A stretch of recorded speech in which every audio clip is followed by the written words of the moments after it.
All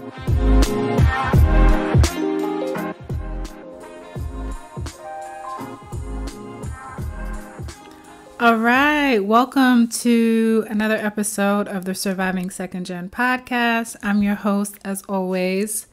Thank you for joining again. So we're going to get right into it. In this episode, I want to talk about bicultural identity and how it's impacted us as individuals with immigrant backgrounds over time, because I think bicultural identity has definitely changed from when it was introduced to now, because it was introduced in the 1980s, if I'm correct.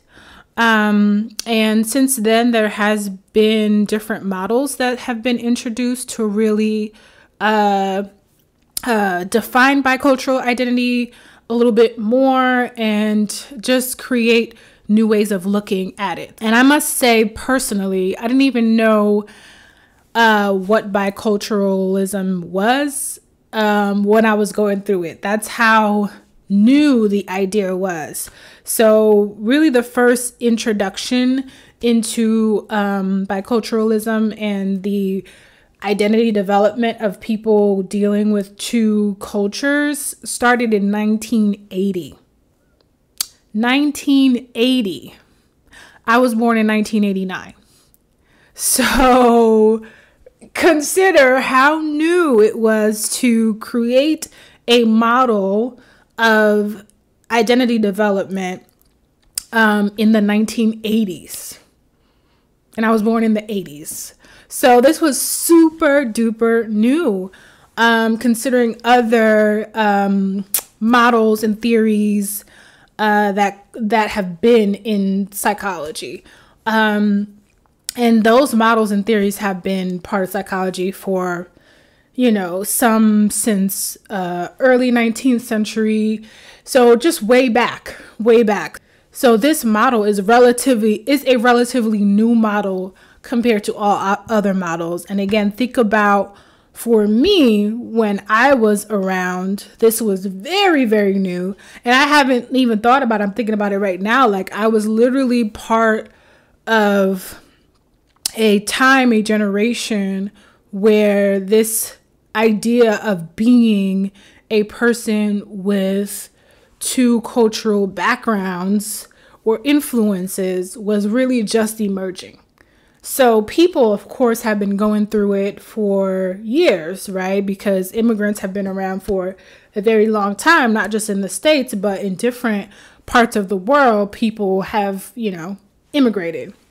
So that's not a new concept, immigration, but the concept of having a bicultural identity, which really means that the person has a heritage culture, so a culture that is part of their heritage, and then a culture that they're integrating into or integrating to be a part of. So that's basically what it means to have a bicultural identity. But yeah, to think about that people have been immigrating and navigating two cultural spaces for decades, if not centuries, and then we have a model to describe it in 1980. Like, that's when we realized, oh yeah, this is a thing. This is how it happens. This is how people work through it. So from what I can tell, which there's not much about this John W. Barry, who came up with this model. There's not much about him, but he seems to be this white man from Canada who has done some research into cross-cultural psychology and created this model, like I said, in the 80s. And basically talks about the process of acculturation. So the process of being able to socially and psychologically adjust when a person is in a place of dealing with two different cultures. He talks about different stages in the model, different ways that people deal with their biculturalism. Yeah, this is just something that is new And there's been many studies and things done since then. But overall, I don't think that biculturalism and bicultural identity is explored enough. I don't think there's enough research about it. I don't think there's enough people talking about it. Like, I've seen research as in 2005, 2006, 2010. That's fairly new when you think about research and stuff that we're applying into day to day. So there's not much out there. But like I said, when I was traversing my biculturalism, I didn't know that's what I was going through. Like, I always knew that I was going through something that was so unique to me, and I didn't think there was anybody else who was going through it and who understood it the way that I did. Like, that's how unique it felt to me. And I think as time has went on, it's become more of an open topic, especially if you grew up in communities where other people were also traversing biculturalism. So if you were also around insert your heritage culture, and then somebody who's American. So I was around other Haitian Americans, Jamaican Americans, Guyanese Americans. So we all kind of knew that we had this unique identity, unique things going on, but there was no word for it. And again, I don't think people realize how new it was during that time. And I was watching a TikTok of this man. He appeared to be an Asian man, and he was talking about how immigrant stories and just how biculturalism, from what I took from it, he was explaining how biculturalism has changed since he was young. And he's not Gen Z. I feel like he was like a millennial guy. He was talking about how a comedian's stand-up was going viral. And in the stand-up, she was making fun of, or not making fun, to be specific. She was talking about her experience at a nail salon and imitating the accent of the individuals who were in the salon. And it's like becoming a viral clip now because it was something that was, I believe, from the 90s, just some decades or so ago. And it's recirculating now in the year 2023. And people are calling it out and saying, oh my God, that's wrong. She's mocking the culture. She's appropriating the culture by, making this video or whatnot. And he was just saying that he feels like the immigrant experience has changed so much since he has dealt with it and how he was growing up, being from his time, and now with the Gen Z generation, how it just looks different, because he said he remembers that specific video and when it came out, and if anything, he felt seen. He was just like, oh, okay, somebody like knows what it means to see somebody from that particular culture, and like, how cool is that? Like, that's what he saw it as when he saw that video when he was growing up. So his relationship to that video was a positive one. So he was just talking about how it's different now, and people's relationship to the video is like a negative one, like, of how could they? So I think overall he was trying to encourage people to have their own experiences or their own relationships with different things, because with different things that represent the immigrant experience, because it's just different. And I wholeheartedly agreed with him, because I felt like I could think about myself growing up and how much there was no representation for my particular cultural background. Like, growing up in the 90s, being Haitian was not cool. There was nothing cool about being Haitian in the 90s. And ultimately, it was just not cool to be a Black immigrant. When I think about it, it just wasn't cool to be a Black immigrant. The darker skinned you were, and that goes into the colorism that is part of this country and even part of the immigrant country. So the darker you were, the more poor your immigrant country was, the more you were made fun of. So people literally made fun of you for being Haitian when you grew up in the 90s. Like in New York in the 90s, it was like you had to fight, like sometimes fight physically, but like fight to really be like, yo, like chill, like don't talk about Haitians like that, because it was that bad. And then I remember even being pitted against other Caribbean countries. There was a time where there was a whole like beef with Haitians and Jamaicans. Where I was growing up, like there was a whole beef, and it was just like, for what? Like we're all immigrant countries, specifically in the Caribbean, that are represented all throughout New York. So what are we beefing for? But it was always a beef with, if it wasn't Jamaicans, it was another Caribbean country that it was like almost like we were supposed to be pitted against each other. Anyways, that was a whole time. But it was interesting because, yeah, like he said in the video, like that representation that we got to have, it truly did matter. Like anytime you saw something on TV that said, oh, you know, this is me, this is my country, this is what we're going through, it was like, oh my God, a big deal. And I feel like, specifically for like Haitians, I feel like the first representation that we got of a Haitian person in like culture where people like really, really knew that this person was Haitian was Wyclef, with like him being in, he wasn't like just doing Haitian music. I mean, he pretty much wasn't. He was doing like, he was part of regular American mainstream music, but he identified as Haitian. So that was like, oh, we got one win. Like, okay, we could hold on to that. But even with that, it still was not cool to be Haitian.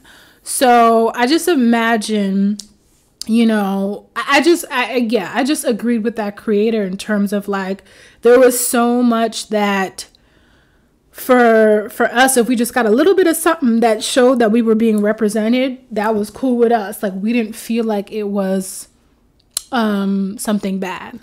But I think as times have changed, there are new terms, there are new ways to really describe what's happening, and appropriation is now a newer term that we're using, right? When people are representing a culture that is not their own. So that becomes appropriation. And I'm all for naming it and calling it out, because that does matter. I think it's very much a slap in the culture's face when someone appropriates it and uses it to their own advantage. It's a slap in the face to that culture to appropriate it, to gain anything from it when you don't identify with that culture. It's just wrong. And I'm so glad we're in a space where we're calling it out, because there's so many people who have wanted to personally be able to say, I'm from this country and I'm proud, but then you have somebody who's not from the country, usually a white person, who says, oh, look at this culture, let me talk about it, and let me integrate myself into their cultural ideals and their cultural traditions, and show it off, and make sure that people see it, and up my popularity or up my visibility by doing so. And it's just like, okay, sit down. Like that's not okay. But yeah, I think it's a interesting conversation, because I think ultimately the immigrant experience is so nuanced. There is, I think, always two things can be true.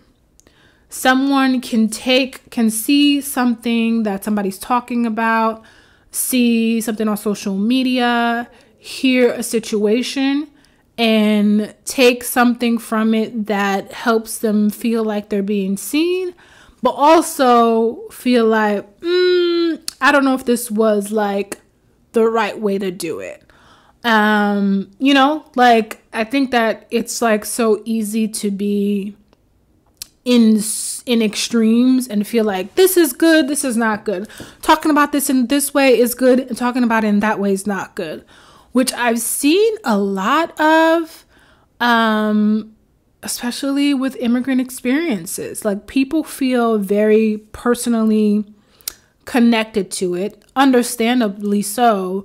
But so sometimes when a person is from a particular immigrant background and somebody else is talking about that immigrant background on a public platform, they disagree with what the person's saying. They feel offended by what the person's saying, or they may feel like the person doesn't have enough knowledge or background to speak on it.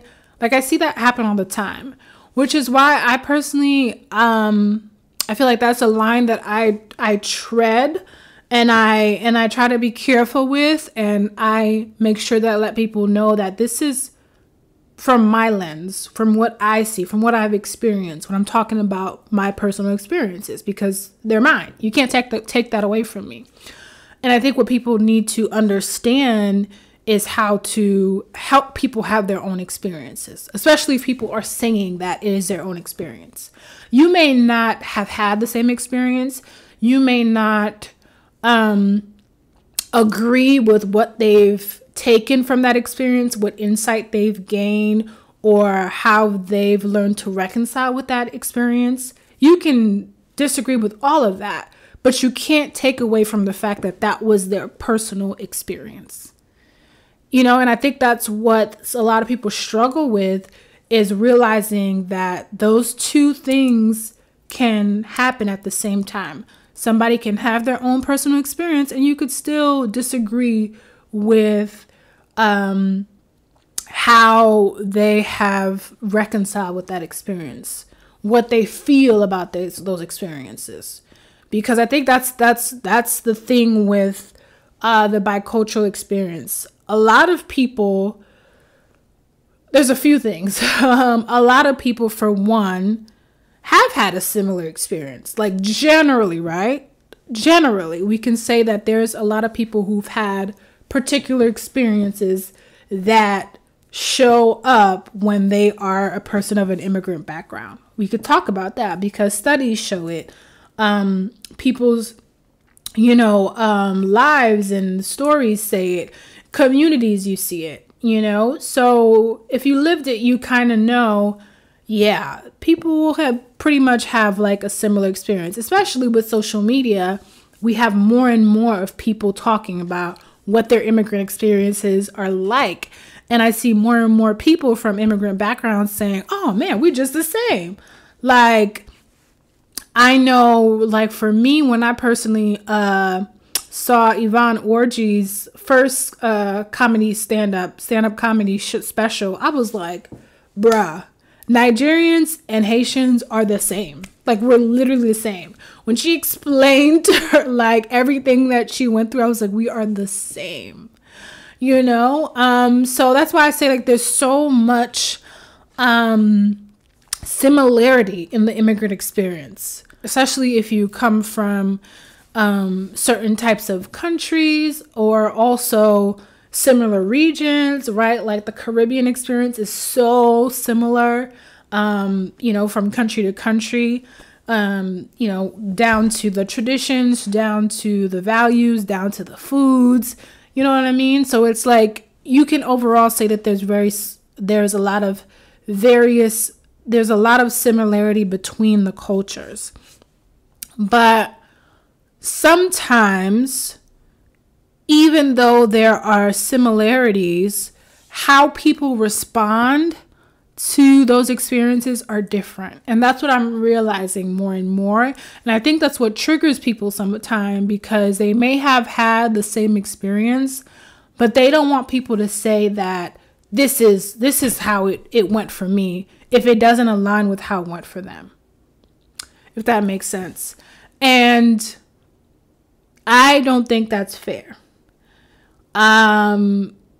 Because we all are different individual beings. That's just what it is. I mean, two siblings can be in the same household and were raised by the same parents and have totally different recollections of how things happened, or have very different outcomes in how they feel like it affected them. And I feel like the same is true for the bicultural identity for immigrants who, traverse it.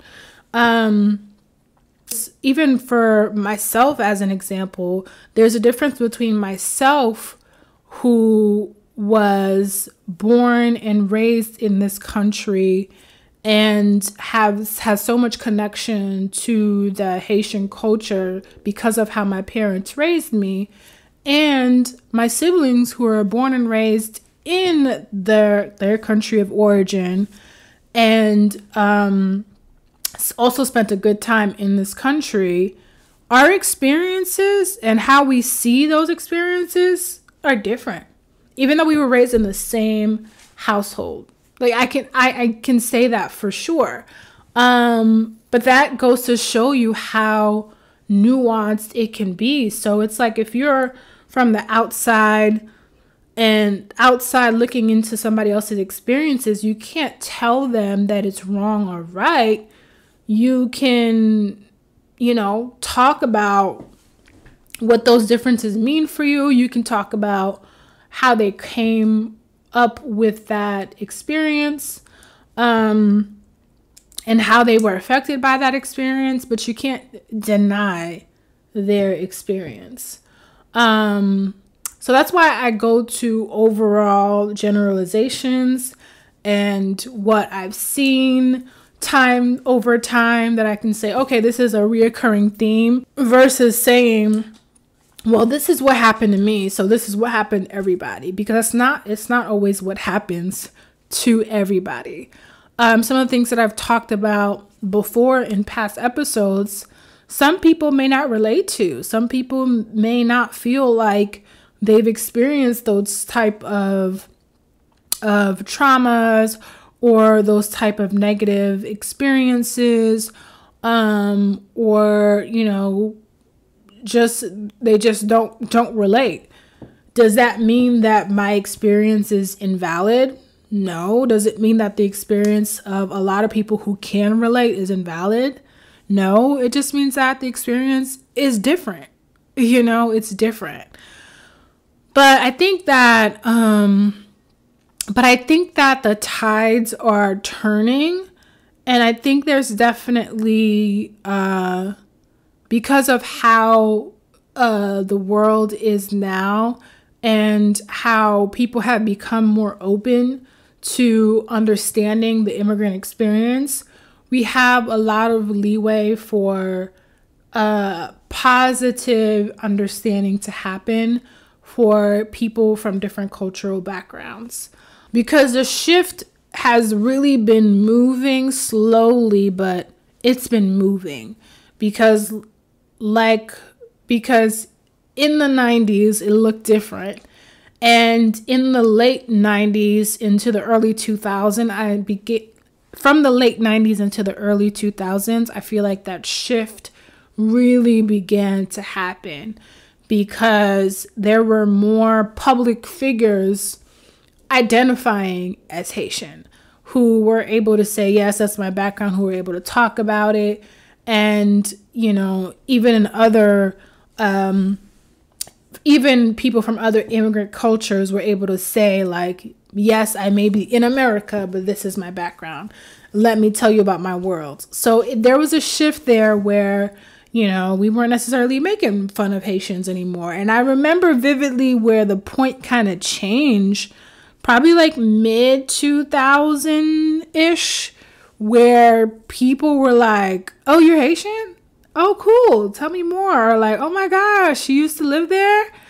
And it's like, yeah, I did. Yeah, thanks for asking questions. Or, I tell them, yeah, I speak Creole. They're like, oh, really? Say something. That's so cool. Oh my gosh, that's so amazing that you speak another language. Versus like 90s, it was almost like you speak in another language and people would give you the side eye. Or, you tell them you're from Haiti and they're like, where is that? So there's definitely been a shift that happened. There was definitely a shift that happened in the late 90s to the early 2000s. And then I think by like 2010s, it was like you could say you was from, whatever country, and people were just like more open to it. And there definitely wasn't the making fun of it. Like that was not happening anymore. Like it's definitely been a major change from making fun of someone being from another country to like making them feel good and encourage that they were from another country, almost envious, like, wow, I wish I was from somewhere else, or wow, I wish I spoke another language. So it's so interesting that this shift has happened, to the point that I think people really embrace cultural backgrounds in a way that they didn't before. And I'm happy to see it in my time and where I'm at now, because growing up, it was hard, you know what I mean? And there wasn't like, you couldn't really imagine what it looked like for us to be more in a more accepting world about those things. Like when you're in it in the moment, you don't really like think you can see that. I feel like I saw the glimpse of that when I was a teenager, and that shift began to happen in the later years, where it was just like, oh, okay, people really, embracing us for who we are. That's cool. But before that, it was just kind of like, okay, well, I guess I'm just gonna keep fighting to rep Haiti so people can know what it is, because people just trying me, So it gives me hope. That's what it gives me. It gives me hope that we will have more people who openly talk about their bicultural identity, and we can be more accepting of people's responses more accepting of people's experiences with their bicultural identity within the culture and outside of the culture. So people who are within the same culture can accept different types of experiences, because I think that's so important.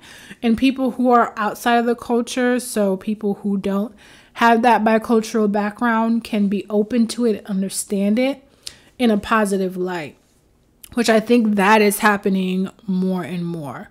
So, like, for example, I saw another TikToker of a woman who was describing how her daughter, she cooks like ethnic food for her daughter, and the daughter's classmate, who's white, was like eating some of the food. So the mom called the mom of the child who eats the ethnic food, and was saying to the mom, oh my gosh, thank you so much that your daughter has shared her food with my daughter. My daughter loves it so much. She's asking me how to make the food and wants to like try it at home.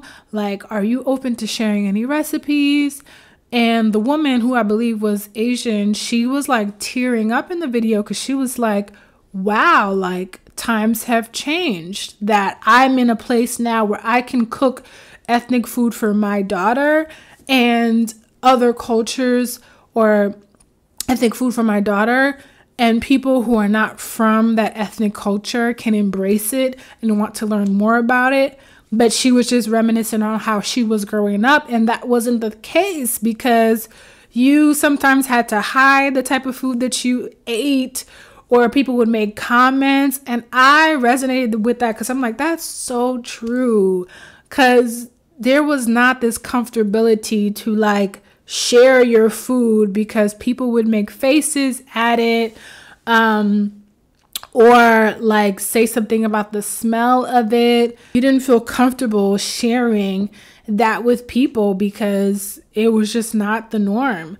So I feel like that's the shift that's happening now, where people are understanding the importance of embracing immigrant cultures and all the things that come with it, which include the food, like, which is a huge part of a lot of cultures, is the food. And people are embracing that more. I think what we need to work on more is embracing people's experiences within the culture, because I think people are still struggling with that as more and more people come forward with their experiences, because we just live in a more public world where people are just more outspoken and they talk about their experiences more openly.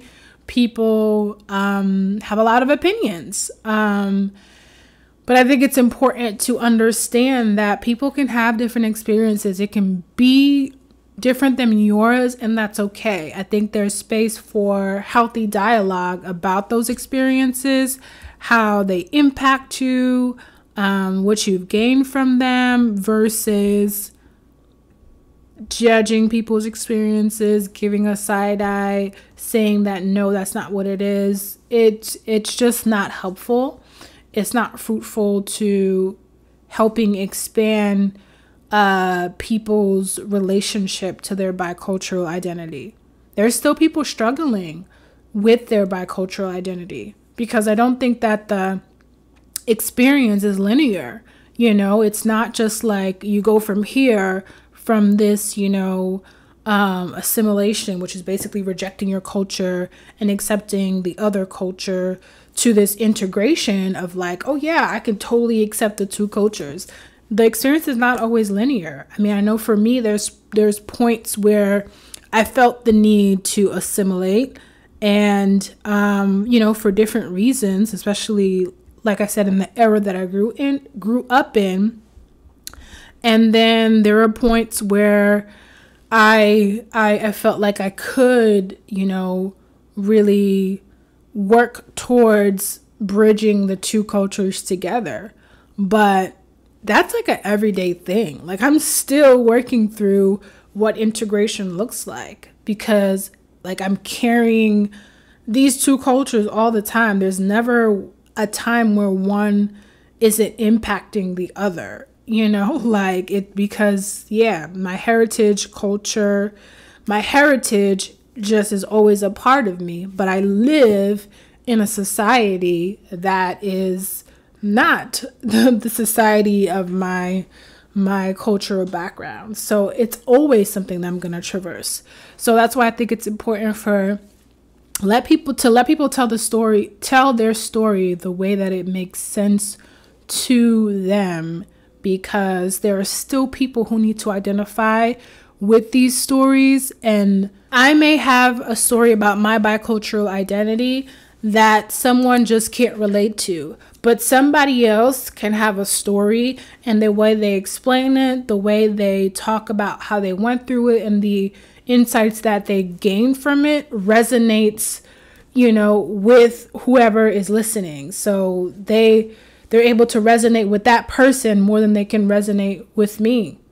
That's totally okay. And it doesn't even have to be someone who's also Haitian, right? So somebody can be Haitian and hear my story and they don't resonate with it, but they listen to someone from an Indian American background. They're like, totally resonate with you because of how they explain their story, or what they went through, or what they've gained from that experience, right? So I think that's why we need to like get out of this box of like, oh, this is what, the Jamaican experience looks like.